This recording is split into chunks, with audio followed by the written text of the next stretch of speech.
चहाची वेळ झाली म्हणून मी म्हटलं की आधी चहा घेऊया. मला नको चहा, मी चहा घेत नाही. चहा घेत नाही? नाही मग याची वेळ कसली होती मग आता? नाही वेळ नाही, मग दुपारी बिअर चालते मला, पण असं आत्ता नको. अरे थांबा. तू काय केलंस की जी सही आली हे मला सांगशील का तू? तुझा राज. आणि सगळ्यांच्या आधी आली, सर्वांच्या आधी. का तू तिला वेळ 2 तास आधीची सांगितली होतीस? नाही 12:30. मला When did you guys team up? Bloody hell. मला असं सांगण्यात आलं की सईला 35 वेळा विचारावं लागतं की तू येशील ना वेळेवर वगैरे, पण ते खोटं ठरवलं तिने आज. Yay. आणि ती वेळेवर आली. चला ह्याच्यावर जितेंद्र जोशी म्हणाले की 2016 नी काय दिलं? तर वक्तशीर सई दिली.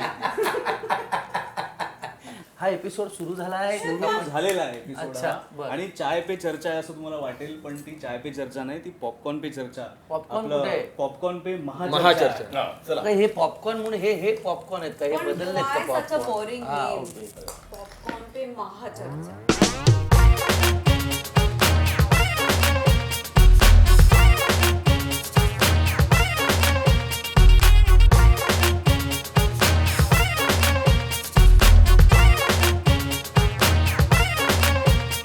नागराज गप्प आहे, तुमचं सगळं ऐकतोय की काय तुम्ही बडबड करताय, काय चाललंय तुमचं हे. सुरू झाली ना. अरे बोलायचं होतं. नाही नाही, मी असे काही अनुभव नाहीत मला उशिरा जायची आणि बोलवण्याची, पण ती उशिरा आल्याची. त्यामुळे 2016 हे त्याचं वर्ष. म्हणजे मी सैराट बनवताना अशी काहीच अपेक्षा ठेवली नव्हती. मला फक्त मी पहिल्यापासून म्हणायचो की हा सिनेमा लोकांनी जास्तीत जास्त बघितला पाहिजे. फेस्टिवलची मी काळजी करत नाही. अबे, एवढ्या लोकांनी तुला वाढलं होतं ना.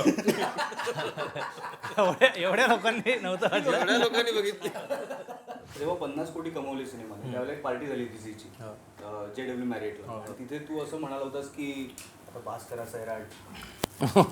किती आता सैराट सैराट करताय तुम्ही. आणि पुढे आणखीन 50 कोटी कमवले सिनेमा. त्याच्यानंतर काय तुझ्या डोक्यात होतं? मी त्याच्यानंतर कसलाच फॉलोअप घेतला नाही सैराटचा. त्याच्यामुळे हे कमवले हे. हां नाही नाही, हां पैसे. कुठे कुठे इन्व्हेस्टमेंट केली तू त्याच्यानंतर? अरे अशा चर्चेने लोकांना वाटलं की माझ्या घरी 100 कोटी कॅशमध्ये येऊन पडले. असं काही बोलू नका. म्हणून तू सैराटच्या आधीचे शर्ट बीट घालतोस मुद्दा पण काय असाच घालतो यार मी.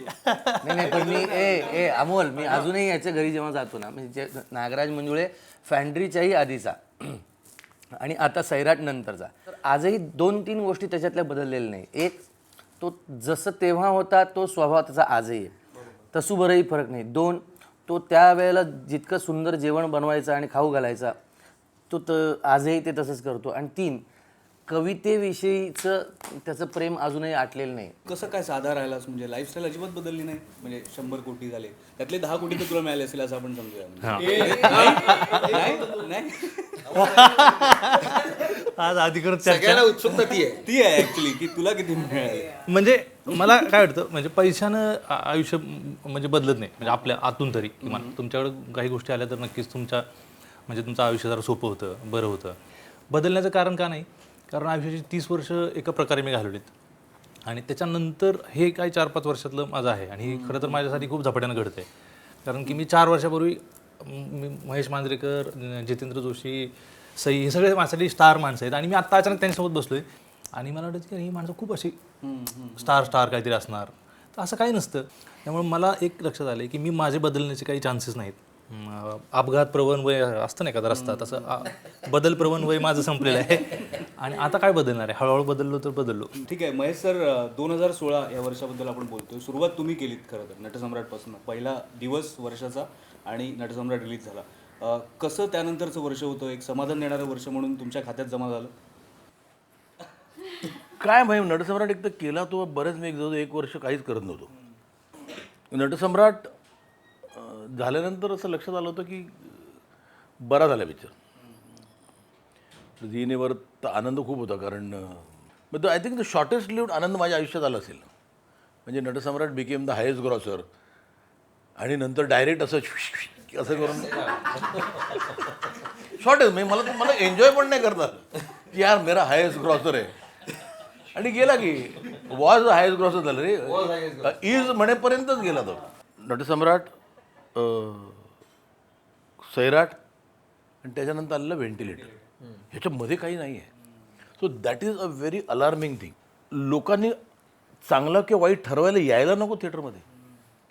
सी दॅट थिएटरमध्ये लोक आहेत. लोक येत नाहीत. तर मी माझ्याकडे ना एक महेश मी before getting into the business मी 2013 पासून एक आकडेवारी गोळा करायला सुरुवात केली. 2005 ते 2015 एकूण सिनेमे सेन्सॉर झाले मराठीमधले 985, 561 रिलीज झाले. त्याच्यानंतर त्या 561 सिनेमावरचा जो कॉस्ट होता, खर्च होता, प्रोडक्शन, रिलीज, मार्केटिंग, ओके, हा 603 कोटीचा होता. हे 10 वर्षात इंडस्ट्रीनी 603 कोटी रुपये सिनेमा बनवण्यामध्ये आणि चालवण्यामध्ये घालवले. आणि रेव्हेन्यू जो ग्रॉस रेव्हेन्यू आपण ज्याला बॉक्स ऑफिस कलेक्शन म्हणतो ते 440 कोटीचं होतं. याचा अर्थ 73% इंडस्ट्री म्हणून 10 वर्षात लॉसमध्ये होती. त्यामुळे only Zee's films have shown profit because there is a strong backing of Zee Marathi. Let's not forget that. पण सई, तू जर या वर्षाचं उदाहरण घेतलंस तर सैराट नंतर तुझे 4ही सिनेमे आले आणि त्यांना म्हणावं तेवढं यश नाही मिळू शकलं. तुला काय वाटते की आपण हे 4ही सिनेमे केले आणि काही घडलं नाही असं का? म्हणजे नाही, मला असं अजिबात वाटत नाही. पण मी मगाशी पण बोलताना म्हणाले की Sairat has made people hung over to it. म्हणजे it has washed 1.5 years of the industry. हेही तेवढंच खरं आहे, पण हेही इतकंच खरं आहे की सैराटमुळे सगळ्यांच्या दिशा अशा झाल्या मराठी सिनेमाकडे. सो मला लार्जर पिक्चरमध्ये बरं वाटतंय. असं 2016कडे मी बघेन एका छान स्मिता हास्याने. आणि पण माझी, जसं महेश दादा म्हणाला तसं, हा सिनारिओ पण, ही विषमता पण चांगली नाही. People are looking at Marathi cinema because there is something new. आता सडनली सैराट चालला किंवा नटसम्राट चालला किंवा लयबारी चालला म्हणून एक हिंदीवाले जे येतात ना ते मराठी सिनेमाचं भोजपुरी करतील ही भीती वाटते. सिन्सिअरली सिनेमा करणारे कोण आहेत? एक इरॉस कधी करते इरॅटिकली, पण ते काही त्याच्या पुढे काही नाही ना. सी आज झीचं सक्सेस काय त्याच्याकडे पण बघा. दे बिलीव्ह इन देअर प्रोडक्ट्स आणि थोडंसं ते तो डिसिप्लिन आहे ना. आता सैराट दाखवून की देखो इसका 90 क्या आपण उसका 50% करेगा तुम्ही 50% 5% होत नाही तुमचे. पण नागराज, हे सगळं आता आपण बोलतोय हे सैराट नंतरचं मुळे झालेलं एक चित्र आहे. पण तुझं इंडस्ट्रीकडे त्यावेळेचं आकलन कशा प्रकारचं होतं? तू घरी बसून म्हणा किंवा काय विचार करत होतास या सगळ्या इंडस्ट्रीबद्दल? म्हणजे सैराटच्या नंतर सैराटच्या नंतर अर्थात. कारण मी सिनेमा या माध्यमाकडं खूपच पर्सनल दृष्टीने बघतो. म्हणजे ह्याचा बिझनेस होऊ शकतो हे मला आत्ता कळालं. परत मी जेव्हा घरात बसून कविता लिहितो तर माझ्या कवितेला काही खर्च येत नाही. पण मी तीच गोष्ट लिहिली आणि फिल्म करायची म्हटलं तर 1 करोडची झालेली. बरोबर. आणि तुम्ही जेव्हा, म्हणजे मी ॲज अ डिरेक्टर म्हणून विचार करतो की 1 करोड कोणाला तरी खर्चायला लावायचे माझ्या इमोशनल काय म्हणू त्याला सॅटिस्फॅक्शनसाठी किंवा मला एक्सप्रेस व्हायचं म्हणून, तर मला ते माध्यमाची एक गरज म्हणून पण मला वाटतं की फिल्म चालली पाहिजे. कारण की फिल्म नाही चालली तर प्रोड्युसर बुडणार आणि ह्या अर्थानं सगळंच आपण त्याचं नुकसान होणार. आता ही मला आत्ता कळायला लागलं ना, हे आधी नव्हतं कळत. हे फॅन्ड्री मी केला, कोणाला तरी आवडला, करा. ह्याचं काय करणार आहे ते सुद्धा मला माहीत नव्हतं. मला फक्त एवढं कळतं की लोकांना दाखवा. मला वाटतं की मी जे काही सांगेन ते लोकांना आवडलं पाहिजे. आणि ज्या दिवशी मी अशा अपेक्षा ठेवेन की लोक गेली उडत मला माझी गोष्ट सांगायची आणि त्यांनी पैसे नाही खर्चले, पण मग माझा प्रोड्युसर पण मला सामील पाहिजे की नागराज ही गोष्ट भारी आहे, ही जगात सांगितली पाहिजे. हां, कधीतरी आता सार्थ अजून कळत नाही, कामं अजून कळत नाही लोकांना, त्यांनी लिहून ठेवलं. म्हणजे कादंबरी म्हणून खर्च कमी. जर कादंबरीला जर असं आलं असतं की 1 करोड रुपये तर छापले नसते कोणी. बरोबर. तर फिल्म का छापतात ते कळत नाही लोक. म्हणजे फिल्म का करतात हा, म्हणजे एक प्रकारे जर तुम्ही बोलला आता सांगताना काय होईल की मला थोडंसं तेवढं कळायला लागले की ह्याची कविताच होऊ शकते, ही कादंबरी लिही आणि ह्याची फिल्म कर. नाहीतर उगी गोड नको करू. आणि ज्या दिवशी ताकद येईल की स्वतःचे 1 करोड रुपये खर्चून फिल्म केली, बघा नाही तर नका बघू, मग त्या दिवशी मी करेन. परत आपल्याकडे ते पण ज्ञान आहे महेश सर की आपल्यात काय वाटतं 4 आयटम सॉन्ग टाका, हे पण एक ज्ञानच आहे. बरोबर. अंगप्रदर्शन करा मग होतं. मग हे एक खूप वरवरचं ज्ञान आहे. मला तर गाणी बघायला पण हसू येतं फिल्ममध्ये की इतकी गाणी का बघू मी, असं युट्यूबवर बघू शकतो मी. पण तरी माझ्या पिक्चरमध्ये 14 गाणी येतात. मी म्युझिकलच तुमच्याबद्दल बोलत होते, तुम्ही एक्सेप्शन आहात, तुम्ही काही करू शकता. तर ह्याने जे आता जे काही सांगितलं तर ते तुम्हाला प्रोड्युसर म्हणून किती महत्त्वाचं वाटतं? हे अत्यंत महत्त्वाचं आहे. कारण आता म्हणजे खूप मार्केटमध्ये आठवड्याला 1-2 लोक येऊन भेटतात की एक सिनेमा बनवला आहे, त्यांना सिनेमा कशासाठी करायचा, हे प्रॉफिटसाठी करायचं हे मान्य आहे, परंतु नेमकं काय आपल्याला सांगायचं आहे या लोकांना सांगितलं पाहिजे. अरे तुम्ही कोणाकडे जायचं ना हे सुद्धा ठरवा की चांगले निर्माते, चांगले दिग्दर्शक जे आहेत त्यांच्याकडे जाऊन तुम्ही ही गोष्ट आधी ऐकवा. सल्ला काय त्यांचा, हे बनेल की नाही. नसेल बनणार तर पैसे घालवू नका. आपण ऍक्टरसाठी फिल्म स्कूल असते ना, डिरेक्टरसाठी तशी निर्मात्यांसाठी पण गरजेची. एवढ्या सिनेमाची खरंच गरज आहे का? 52 आठवडे आहेत, जसं महेश म्हणाले 52 आठवड्या वर्षाचे असतात. तुम्ही जास्तीत जास्त 25 सिनेमाचं, मराठी सिनेमाचं ॲपेटाईट असू शकतं. त्यातले 5 ते 6 उत्तम असू शकतात, बाकीचे एक 10 ॲव्हरेज असू शकतात. काही लोक काही वाईटही असू शकतात जे लोकांच्या पसंतीला गाणं नाही. तेवढेच सिनेमे झाले तर म्हणजे तेवढेच नट काम करते. तेवढेच झाले पाहिजे. आता याला नट पण जबाबदार आहे तेवढेच. पण हे वर्ष तुझ्यासाठी तसं नव्हतं टेन्शन मध्ये, कारण पोस्टर गर्ल झाला, व्हेंटिलेटर, दोन्ही चांगले सिनेमे आणि चांगले चालले, एक चांगली ओळख, आणि मेन म्हणजे मागच्या वर्षात थोडं काय फ्रस्ट्रेशन तुझं बाजीमुळे आलं होतं ते दूर झालं. नाही, मला बाजीमुळे आलेलं फ्रस्ट्रेशन हे होतं की मी बाजीशी इतका जास्त निगडीत होतो आणि तो सिनेमा करत असताना खूप मेहनत घेतली होती, अनेक सिनेमे सोडले होते, अनेक गोष्टी सोडल्या होत्या. तर त्यामुळे मला असं नाही वाटत की माझा सिनेमा नाही चालला तर मला काही त्याचा फरक पडत नाही, किंवा खूप चालला तर मला काहीच होणार नाही. त्यामुळे मला बाजी नाही चालला ते आत्ता कुठे ते थोडं भरून निघतंय माझ्या बाबतीत. आम्ही ना फार तर बरे रोल कसे मिळतील, स्वतःला त्यातल्या त्यात फिट कसं ठेवू शकू, किंवा नाही तर फिट जर नाही ठेवलं तर निदान चांगलं काम करू शकू, म्हणजे हे लोक टिकवून ठेवतील आपल्याला. नाही तर कधी लात मारेल इंडस्ट्री सांगता येत नाही. सई, परत आता तुझ्या सिनेमांबद्दल तुझी किती धावपळ झाली या वर्षामध्ये, कारण वायझेड रिलीज झाला, त्याचं प्रमोशन ते संपतंय, तू दुसरा पुढचा फॅमिली कट्टा. हा मला डेट सगळं सांगू शकतो. धावपळ खूप झाली. म्हणजे सकाळी उठल्यावर ब्रश केल्यानंतर first thing you do is sit, do your makeup, wear cloth, go. मी हेच केलंय 4 महिने आणि हे खूप शूटिंगच्या दिवसापेक्षा जास्त एक्झॉस्टिंग आहे. आणि आणि which is, I think, and it doesn't stop here when you म्हणजे ते असं करून फोटोज काढा, मग ते स्टायलिस्टला पाठवा, मग ते लाईक्स, मग इट इज व्हेरी डिमांडिंग आणि ते एक्झॉस्टिंग खूप व्हर्च्युअल झालंय का खूप जास्त. पण ह्याच्यामध्ये अडकू नये कुठल्याही ऍक्टरनी, एवढीच एक प्रार्थना आहे की हेच त्यांचं विश्व होऊ नये. मी कधीच केलं नाही, पण आम्ही कुठे नाना पाटेकरला घेऊन मी कुठे फिरलो. मी तेच म्हणतो ना, मी किंवा अक्षरशः मला नाही आवडत मी सचिनला घेऊन कुठे फिरलो. महेश दादा, महेश मांजरेकर, नाना पाटेकर, सचिन खेडेकर आणि सरिता अमनकर, जितू जोशी काहीतरी. नाही असं नाही. आता तू एक तुझं नाव एक आता झालेलं आहे की सई पिक्चर. असं नाही म्हणत आहे, पण यु नो महेश मांजरेकर आणि नाना पाटेकर जेव्हा असतात सिनेमामध्ये तेव्हा अर्ध त्यांचं युद्ध तिकडेच जिंकतं असं आम्हाला थर्ड पर्सन म्हणून वाटतं. मी खूप पिक्चरमध्ये काम करतो, माझ्यात का मी नाही, यांनी पण नसेल केलं. मी मराठी पिक्चरमध्ये मी आधी सांगतो हा पिक्चर तुमचा चालणार नाही, मला घेऊन तुम्ही मला खूप पैसे देणार आहात, काही होणार नाही पिक्चरचं. मी त्या प्रोड्युसरला रिक्वेस्ट करतो, तरी तो नाही ऐकलं तर म्हटलं ठीक आहे ना, माझं किचन चालतं. पण त्या प्रमोशनला जाऊनही काही पॉईंट नाही. प्रमोशनचे वेगवेगळे माध्यमं आलेली आहेत. साधारण एक इंडिपेंडेंटली जर तुम्हाला सिनेमा रिलीज करायचा असेल तर 1.25 ते 1.5 कोटीचा खर्च येतो रिलीजसाठी. 50 लाख रुपये तुम्हाला किमान चॅनलवरती टाकावे. पॉपकॉर्न पे चर्चा 1 कोटी घेतं, म्हणजे त्यांचे वेगळे. बरोबर आहे. त्यानंतर 25 लाख तुमचे प्रिंटमध्ये जातात आणि बाकीचे हे इव्हेंट्स वगैरे पॉपकॉर्न पे चर्चा पेड तुम्ही घेता.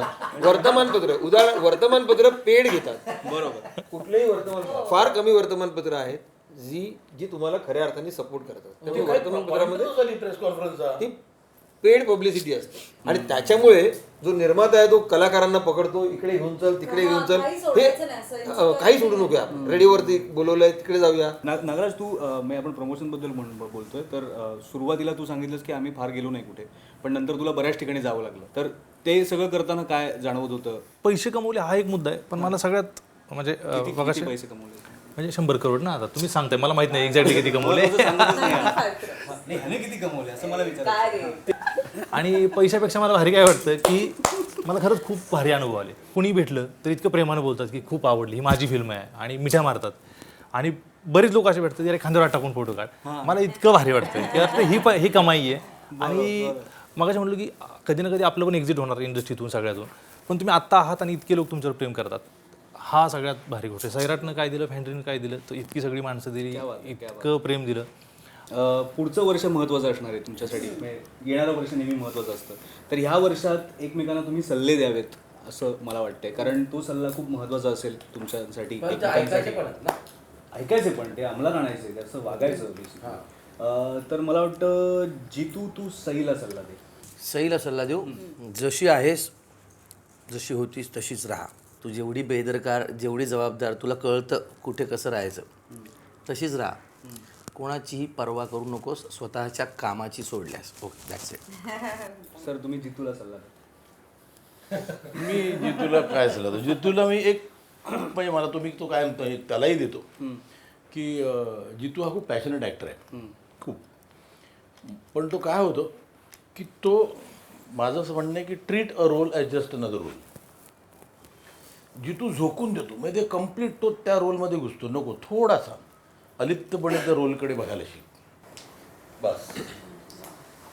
सई तू सरांना काय मांजरेकर सरांना काय सल्ला देशील? मी काय सल्ला देणार? तू फिट राहणं, तू असणं आमच्या दुःखात सुखात हे आम्हाला वाटतं की तू असावास, तर तू गाडी हळू चालव आणि तू फिट राहा. आणि आमचं खूप प्रेम आहे आणि जी मला फिल्म घेऊन करणार, मला घेऊन सल्ला करणार, म्हटलं असं- मी. असं तू प्रॉमिस केलंस, ते प्रॉमिस निभव. महेश प्रमोशन बघायला पाहिजे. या निमित्ताने महेश आपल्याला एक सांगायला पाहिजे, फिटनेसवरती त्यांनी जोरात सुरू लक्ष केलंय. सुरू केलेलं आहे. परुळेकरां सरांकडे सकाळी 5 वाजता महेश त्यांच्या जिम हे मी सांगतो तू दादरहून कांदिवलीला जातो. 3 महिन्यांपर्यंत 5ला 10 मिनिटं कमी असतात दादरवरून निघतो, 5 वाजता कांदिवली टच.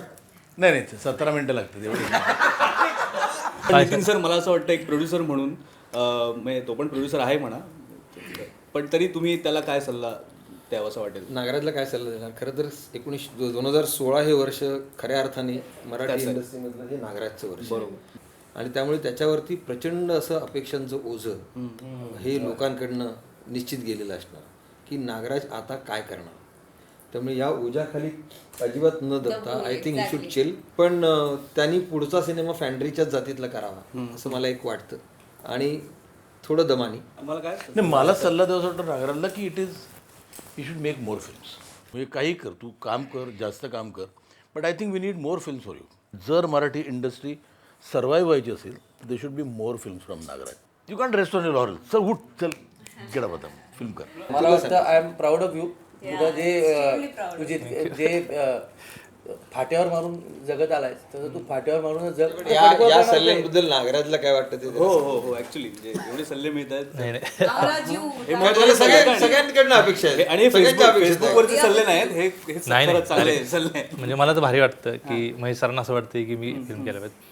पण काय माहीत, म्हणजे माझा स्पीड पण नाही असं म्हणता येईल. असं लक्षात यायला लागलं की आपण जास्त काम करायला पाहिजे. खूप ढिलं ढालं, खूप असं मनस्वी जगलो आहे, निवांत राहिलो आहे. ती सवय अजून अंगात असेल. पण मला करायच्यात जास्त फिल्म. मला एवढं लक्षात तरी येते आता महेश सर म्हणले आणि माझ्या मनात जे चाललेलं असते की खूप गोष्टी आहेत माझ्याकडे, खूप गोष्टी सांगायच्यात, तर सगळ्या झाल्या पाहिजेत.